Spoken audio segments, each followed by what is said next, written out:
இது தகப்பனுடைய ஆடுகளை மேய்க்கிறான், தகப்பனே மறந்து போய் விடுகிறான். இப்படிப்பட்ட ஒரு பிள்ளை இருக்கிறது என்றே மறந்து போய் விடுகிறான்.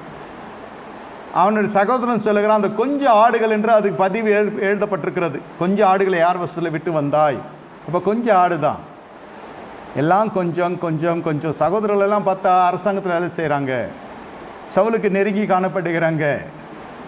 எல்லா தாயின் குடிகளெல்லாம் நல்லா இருக்கும், நம்மளை பார்த்தா தான் ஒரு மாதிரி இருக்கும், பற்றாக்குறையில் இருக்கிறதை போல் இருக்கும்.